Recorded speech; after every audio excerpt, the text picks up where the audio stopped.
નમસ્તે વિદ્યાર્થી મિત્રો, હું વાજાનિધિ મારી યુટ્યુબ ચેનલ નિધિ સ્ટડી પોઈન્ટમાં આપ સર્વે વિદ્યાર્થી મિત્રોનું ફરી એક વખત હાર્દિક સ્વાગત કરું છું. આજે આપણે જોવું છે ધોરણ 6 વિષય વિજ્ઞાન પાઠ નંબર 3 એટલે કે ઉચિત આહાર સ્વસ્થ શરીરનો માર્ગ, જેમાં આપણે પૂછ્યા છીએ પેજ નંબર 51 ઉપર. તો ત્યાંથી આપણે સ્ટાર્ટ કરીએ. આની પહેલાના લેક્ચરમાં આપણે સ્ટાર્ચનું, પ્રોટીનનું અને ચરબીનું ત્રણેયના પરીક્ષણની વાત કરેલી હતી અને આપણે સ્ટાર્ચના પરીક્ષા માટે આયોડિનનું દ્રાવણ વાપરેલું હતું. જ્યારે આપણે કોઈ પણ ખાદ્ય પદાર્થ ઉપર આયોડિનનું દ્રાવણ નાખીએ અને જો તે ભૂરો અને કાળો રંગ લેશે તો આપણે કહી શકીએ કે એમાં સ્ટાર્ચ હાજર હોય છે. ત્યારબાદ આપણે શું જોયું હતું? પ્રોટીનનું પરીક્ષણ જોયું હતું. તો કે જો કોઈ પદાર્થમાં આપણે કોસ્ટિક સોડા અને કોપર સલ્ફેટનું દ્રાવણ નાખીએ અને એનો રંગ છે એ જાંબલી રંગ થાય છે તો આપણે કહી શકીએ કે તે ખાદ્ય પદાર્થમાં પ્રોટીન હાજર છે. અને એક આપણે પરીક્ષણ જોયું હતું ચરબીનું. કોઈ પણ પદાર્થને આપણે કાગળમાં લઈ અને વાટી નાખીએ અને ત્યારબાદ કાગળને આપણે શું કરીએ? સૂર્યપ્રકાશમાં રાખીએ અને જો આપણને તેલી ધબ્બા જેવી રચના આપણને દેખાય તો આપણે કહી શકીએ કે એમાં પ્રોટીન હાજર છે.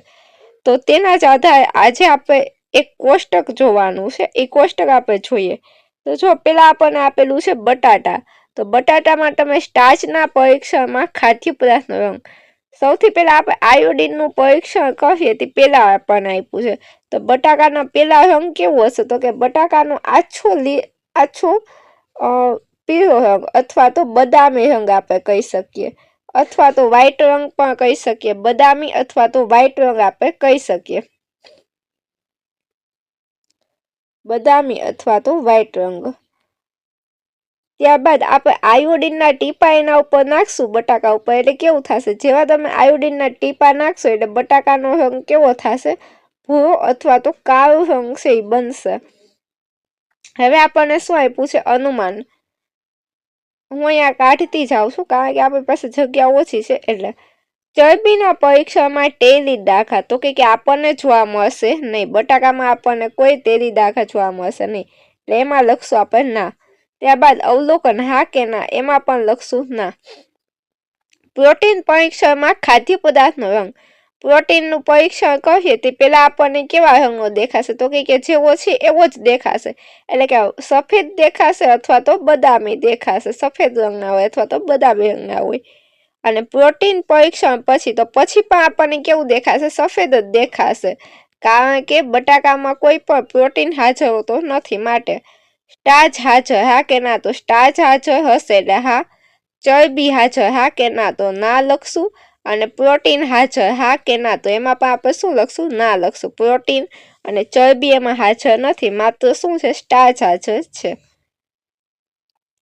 ત્યારબાદ આપણે જોઈએ કાકડી. તો કાકડીનો રંગ કેવો હશે? તો કે કાકડીનો જે રંગ છે એ આછો લીલો હશે. આપણે આયોડિનનું પરીક્ષણ કરીએ તે પહેલા કાકડીનો રંગ કેવો હશે? આછો લીલો હશે. ત્યારબાદ આપણે જોઈએ આયોડિનના પરીક્ષણ પછી પણ આપણને કેવો દેખાય? આછો લીલો જ દેખાશે. અથવા તમે લીલો લખશો તો પણ ચાલશે. આછો લીલો અથવા તો લીલો. અવલોકનમાં આપણે લખીએ હા કે ના. તો જો ચરબીના પરીક્ષામાં તેલી દાગ, તો કે ના. એમાં પણ અવલોકનમાં શું આવશે? ના આવશે. બાજુમાં ખાનામાં પણ ના આવશે. પ્રોટીન પરીક્ષામાં ખાદ્ય પદાર્થનો રંગ છે કેવો આવશે? આછો લીલો જ આવશે. પ્રોટીન પરીક્ષણ પછી પણ કેવો આવશે? આછો લીલો જ આવશે. અને સ્ટાર્ચ હાજર એમાં ના આવશે. ચરબી હાજર ના આવશે અને પ્રોટીન હાજર પણ ના આવશે. એટલે કે એકેય સ્ટાર્ચ, ચરબી કે પ્રોટીન કઈ પણ કાકડીમાં હશે નહીં. તો ઘણાને વિચારે તો કાકડીમાં શું હશે? તો કાકડી છે એમાં પાચક રેશા, ફાઈબર છે એ હોય છે, વિટામિન છે એ હોય છે, પરંતુ સ્ટાર્ચ, ચરબી અને પ્રોટીન છે એ હોતા નથી.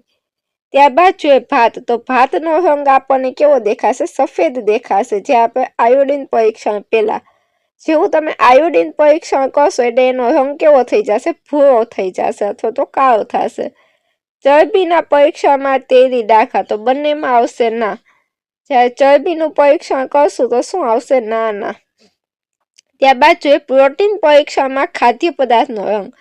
પ્રોટીન પરીક્ષણમાં ખાદ્ય પદાર્થનો રંગ કેવો આવશે? તો કે પ્રોટીન પરીક્ષામાં ખાદ્ય પદાર્થનો રંગ આવશે સફેદ જ. ત્યારબાદ પ્રોટીન પરીક્ષા પછી પણ કેવો રહેશે? સફેદ રહેશે.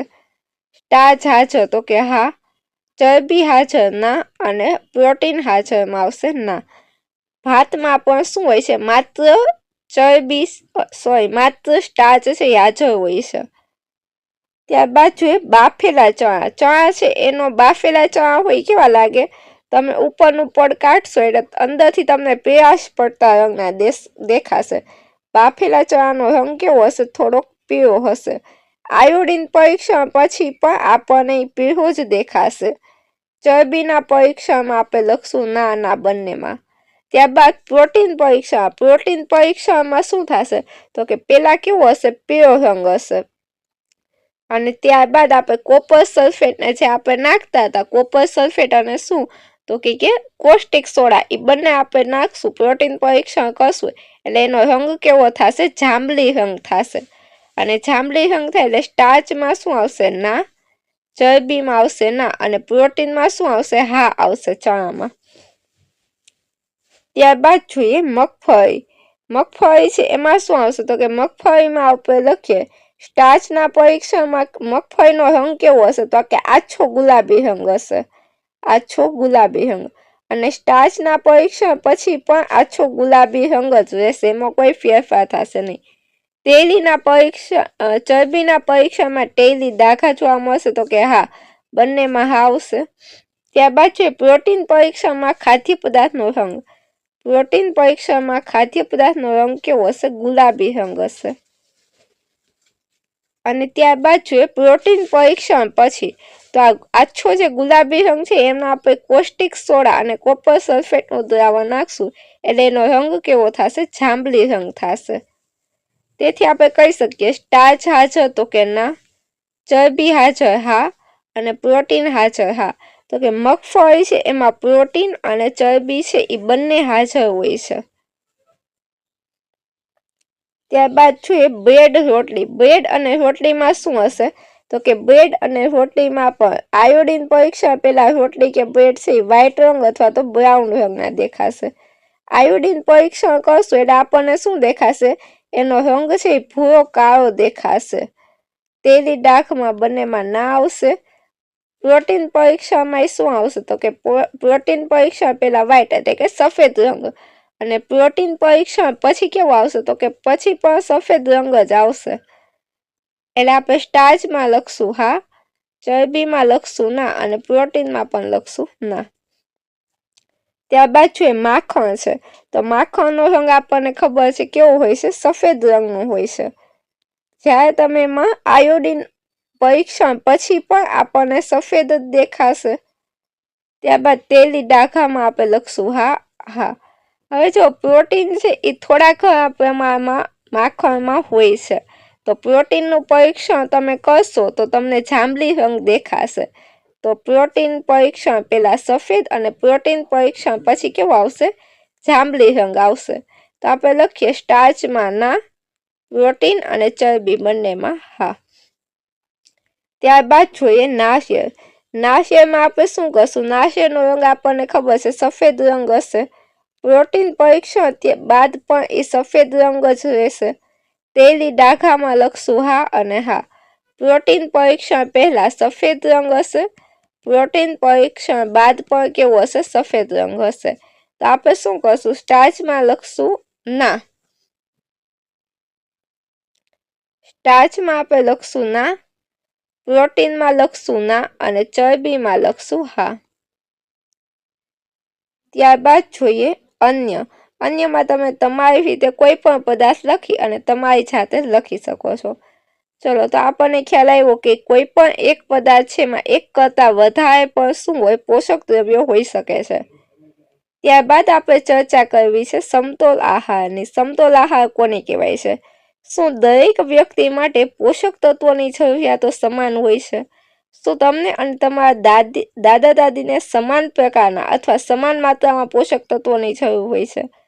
આહારમાં પોષક તત્વોનો પ્રકાર અને માત્રાની જરૂરિયાત છે તે ઉંમર, જાતિ, શારીરિક પ્રવૃત્તિ, આરોગ્યની સ્થિતિ, જીવનશૈલી વગેરે અનુસાર કેવું હોય છે, અલગ અલગ હોય છે. જો સમતોલ આહાર કોને કહેવાય છે તેની તમને વ્યાખ્યા આપે છે. તો કે સમતોલ આહાર બધા માટે કેવો હોય, અલગ અલગ હોય. અને આહારની જે માત્રા છે, જે પોષક તત્વોનો પ્રકાર છે, એ શેના પર આધાર રાખે છે? તો કે જરૂરિયાત ઉપર, ઉંમર ઉપર, જાતિ ઉપર, શારીરિક પ્રવૃત્તિ ઉપર, આરોગ્યની સ્થિતિ અને જીવનશૈલી વગેરે અનુસાર કેવું હોય, બધાને અલગ અલગ પોષક તત્વોની જરૂરિયાત હોય છે. જોઈએ, ચાલો શોધીએ પ્રવૃત્તિ 3.8. તમે પ્રવૃત્તિ 3.1માં અઠવાડિયા દરમિયાન તમારા દ્વારા લેવાયેલ ખોરાકની યાદી બનાવી છે. તમારો આહાર વૃદ્ધિ અને વિકાસ માટે જરૂરી તમામ પોષક તત્વો અને અન્ય આવશ્યક ઘટકો ધરાવે છે કે કેમ તે ચકાસો. જો ન હોય તો કયા પોષક તત્વો અથવા આહારના અન્ય ઘટકો ઉમેરવાની જરૂર છે તે ચકાસો.